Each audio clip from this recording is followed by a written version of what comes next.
안녕하세요. 신혜변호TV 신혜숙 변호사입니다. 오늘 제가 지방 수원가정법원에 이제 조정 재판을 갔었는데요. 얼마나 덥고 후덥지근한지 정말 2, 3일 사이 여름이 확 와버렸습니다. 근데 이렇게 기운이 없을까요? 오늘 이제 세상을 뒤덮은 뉴스 때문일 것 같습니다.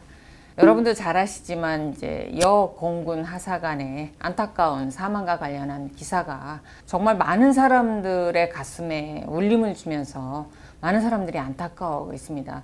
사실은 많은 사건 사고가 있지만 그렇게 많은 사람들에게 울림을 주는 사건들이 그렇게 많지는 않죠. 그 부분과 관련해서 돌아가신 분은 말이 없지만 그분이 말하지 않아도 말하고자 했던 것이 무엇이고 내가 그 일을 겪는다고 해도 얼마나 참담한 일이었을까, 이런 부분에 대해서 이제 다 같이 공감을 하는 거죠.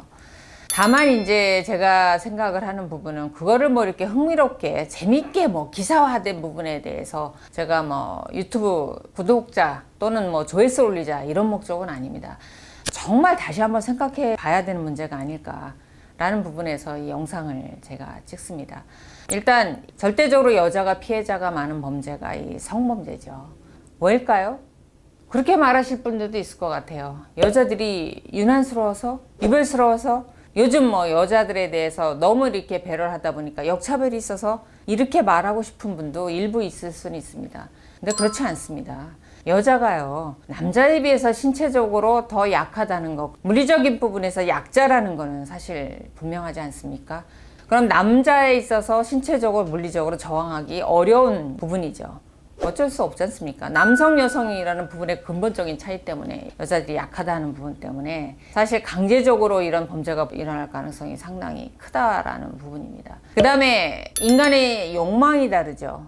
보통 여자들은 남성을 신체적으로 굴복시킨다, 이런 생각이 잘 없습니다. 누군가를 사랑한다, 그 사람의 마음을 얻고 싶다, 내 마음을 표현하고 그 사람한테 구애를 하고 선물을 하고 또 그 사람이 좋아하는 말을 해주고 이런 건 하지만 신체적으로 제압하겠다, 나의 욕망을 채우겠다, 이런 생각을 상대적으로 덜 합니다. 그런 부분에 있어서 차이가 있죠. 그러니까 본인이 갖고 있는 욕망이 남성과 여성이 다르니까 그걸 얻고자 하는 수단과 방법에 있어서 차이가 있고 빈도수가 절대적으로 적은 것이죠. 이런 부분 때문에 절대적인 숫자가 여성이 피해자로 나올 수밖에 없는 게 성범죄입니다. 그런 가운데 얼마나 지금 요즘 들어서 교육을 많이 합니까?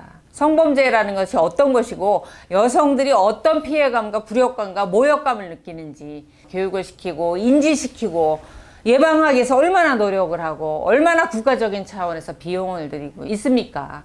모든 조직에서 이 성범죄를 없애기 위해서, 왜냐? 그게 기본적으로 여성의 인격을 지켜주는 것이고 인권을 보호하는 아주 기본 중에 기본이기 때문이죠. 그런데도 이렇게 백주대낮에 이런 일들이 벌어진다는 거, 물론 이제 그게 유죄인지 아닌지 이런 부분은 사실 더 따져봐야 되는 부분이죠.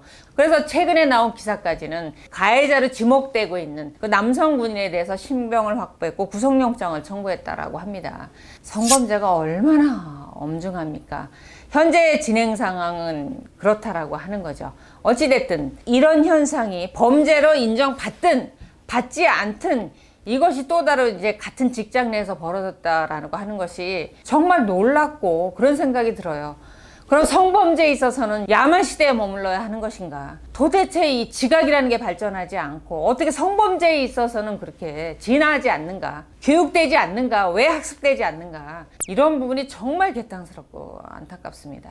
다만 제가 변호사니까 이제 법률적인 부분에 있어서 그럼 이 사건이 어떻게 해결돼야 되고 어떤 법적 문제가 있는가라는 부분을 잠시 생각을 해봤습니다.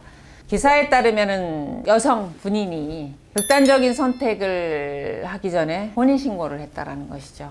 그게 정말 사랑했고 그 사람을 위해서 마지막으로 혼인신고를 하고 싶었다라는 의사였든 아니면 다른 어떤 이유가 있든 그거는 밝혀질 필요는 없겠죠. 하지만 어떤 경우에도 마음이 아프죠. 마지막으로 한 게 혼인신고를 한 게 아닙니까? 어떤 경우든 너무 마음이 아픈데, 그렇다라고 하면 지금 남아있는 그 남성은 법률상 배우자로 돼 있죠. 그리고 초가 사망한 걸로 이제 돼 있는 거죠.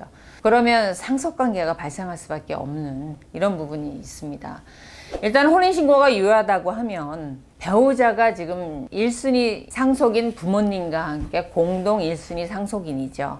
그러면 이제 재산 문제가 발생할 수 있습니다. 일단은 이제 군인연금 부분에 관련해서 짚고 넘어간다면 사실 19년 6개월 차가 돼야만 군인연금을 받을 수 있으니까 계급상으로 봤을 때는 아직 그 연차를 채우지는 못했을 것 같습니다. 그러니까 유족연금 문제는 발생하지 않을 것으로 보이고, 일단은 사망한 사람이 그게 예금이든 보험이든 아니면 다른 어떠한 재산적인 권리를 가지고 수 있는 경우가 있죠.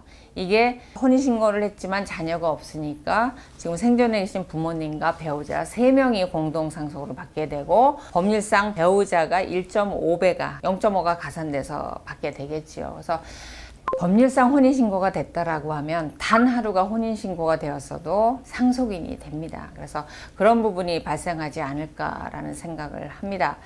일단 제가 이 사건과 관련해서 제가 말하고 싶은 건 겁니다. 왜 아직도 이런 사건이 발생해야 되는가. 너무나 안타깝습니다. 그래서 남성분들이 뭐 제가 너무 극도로 여성편만 들지 않느냐 이런 오해를 갖고 계시는데요. 그거 오해 맞습니다. 저 절대 그렇지 않습니다. 그것이 아니고 현상에 있어서 강자는 강자고 약자는 약자인 거죠. 여성은요, 성범죄에 있어서 영원히 약자이고요. 그 다음에 가해자인 남성들은 어떤 심리로 그런 행태를 보이는지 모르겠지만 본인들이 하는 장난에, 본인들이 일순간의 욕망에 사람들이 희생되고 있습니다. 이 여군처럼 희생이 되고 있습니다.